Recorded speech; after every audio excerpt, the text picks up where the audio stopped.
Pernahkah kau mendengar bahwa di balik dinding pesantren Ampel yang sunyi, terjadi diskusi rahasia antara Syekh Siti Jenar dan para santri pilihan?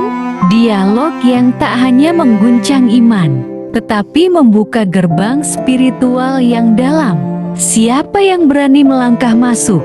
Dalam lanjutan kisah Syekh Siti Jenar ini, kita sampai pada sebuah peristiwa yang jarang diungkap.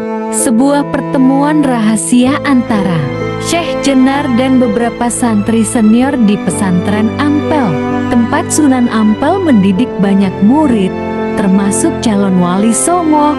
Menurut Atlas Wali Songo karya Agus Sunyoto hal 145, terdapat catatan tentang interaksi intens antara Syekh Jenar dan para murid spiritual yang tertarik pada filsafat ketuhanan mendalam.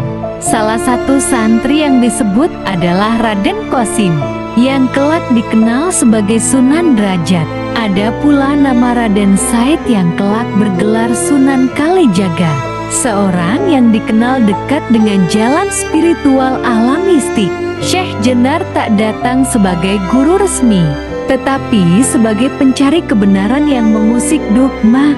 Dalam pertemuan itu, ia menyampaikan pemahaman tentang manunggaling Kamula Gusti, yang menurutnya bukan sekadar menyatu, melainkan melebur lenyapnya identitas diri ke dalam ketuhanan. Wahai para pencari, jika engkau masih merasa sebagai aku, maka engkau belum menemukannya, ujar Syekh Jenar. Dikutip dari Serat Centini Jilid 2, pupuk ke-234. Santri-santri tercengang. Sebagian menyimak dengan hati bergetar, sebagian lainnya resah. Ajaran itu, meski tampak agung, seperti membuka pintu bagi kesesatan jika tidak dipahami secara benar. Namun, Syekh Jenar menjelaskan, inilah jalan para wali terdalam.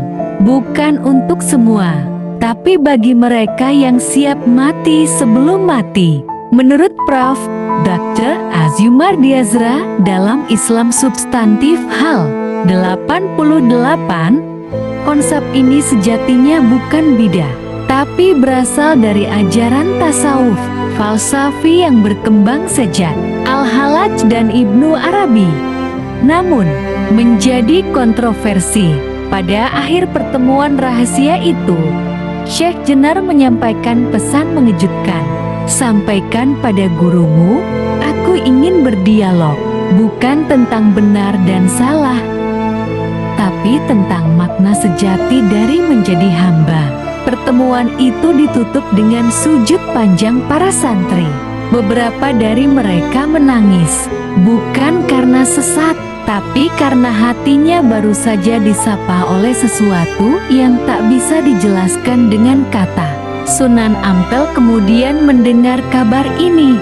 Beliau tidak serta-merta murka, tetapi mulai menyusun langkah. Beliau paham, jika ajaran Syekh Jenar dibiarkan tersebar tanpa filter, umat bisa tersesat, bukan karena niat buruk, tetapi karena belum siap. Jika kamu merasakan getaran spiritual dari kisah ini, jangan lupa untuk like, komen, dan subscribe channel Kisah Hikmah Islami 11 agar kamu tidak ketinggalan lanjutan kisah mendalam Syekh Siti Jenar dan pelajaran rohani yang jarang diungkap. Pertemuan itu menjadi bara dalam sekam. Para santri mulai terpecah antara kagum dan khawatir. Dan di kejauhan, Sunan Ampel pun mulai menyusun langkah. Pertemuan besar akan segera tiba.